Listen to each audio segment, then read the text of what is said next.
BFM 89.9. I'm Audrey Raj with your World Cup Quickie. America rejoices as they make the last 16 of the World Cup, even though they fell to a 1-0 loss to Germany this morning. Cristiano Ronaldo scored the winner as Portugal beat Ghana 2-1, but that was not enough for them to overturn their negative goal difference, so it's the Americans that make it through.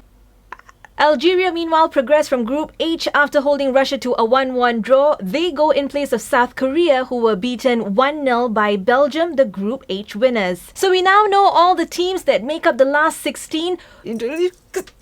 Uruguay are in there, but Luis Suarez, he will not be allowed anywhere near the stadiums, his team, or even the team hotel. He's been given a 9-match international ban and also a ban from all football for 4 months, which means he can only play for Liverpool again in November. We are done with 75% of matches at the World Cup, but the best part is yet to come. Weekend last 16 ties include Brazil take on Chile, Uruguay are up against Colombia, and on Sunday, Holland play Mexico and Costa Rica are up against Greece. Enjoy the weekend matches. Now for your morning headlines with not Melissa Idris. Good morning, I'm Sharaad Kuttan and welcome to BFM's Morning Headlines. It's the 27th of June. Big question for you and everyone else.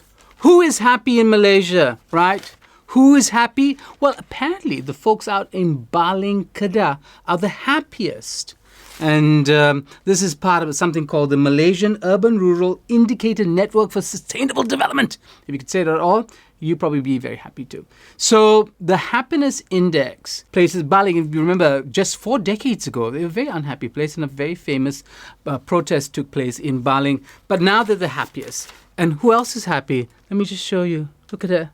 I think she's very happy. Okay, but back to the front pages of our newspaper.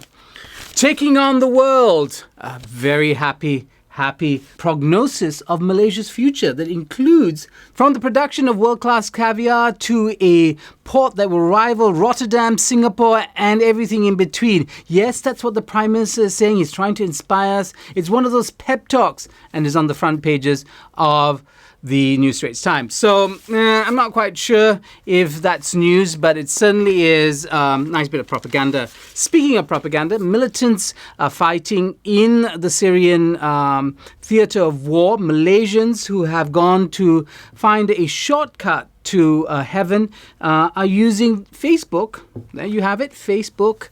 And other social media to talk about their exploits, about how happy they feel about what they're doing and how unafraid they are in facing death. There you have it. Interesting story on page 8, though, is a comparison between Malaysians who have gone to Syria on a humanitarian work and the jihadists. The jihadists and them in an encounter, there's this exchange for which I've just quoted, that is, shortcut to heaven.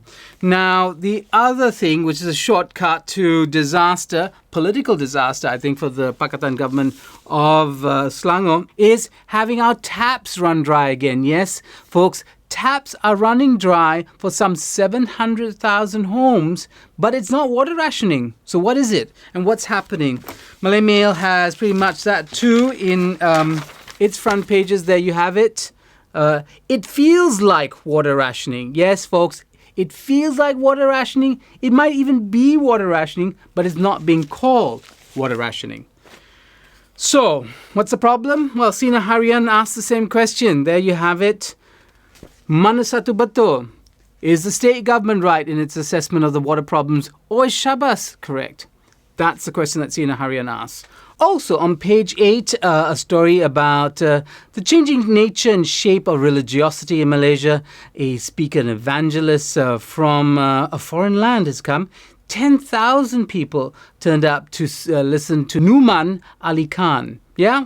Interesting. And it was actually sponsored by Sina Harian. Menakutkan, terrifying. That's what Berita Harian highlights. Stories of the kidnapping of children. The latest case of a young girl, perhaps 9 years old, she's standing at 3, and she was kidnapped and molested by a man in his 40s. He was later arrested along with his wife and children. or he was in the company of his wife and children. Now, so that's disturbing news, as is the news of killer or psychopathic maids that graces the pages of Harian Metro. The same story was in the Star on page 16, and the title was "Maid Sets House on Fire with Boy in It."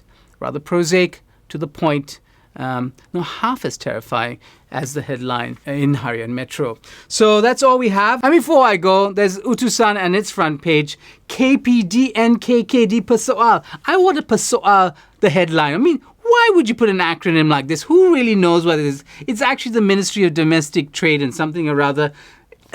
All of it, do we really need headlines like this? They're bewildering. They're unintelligible.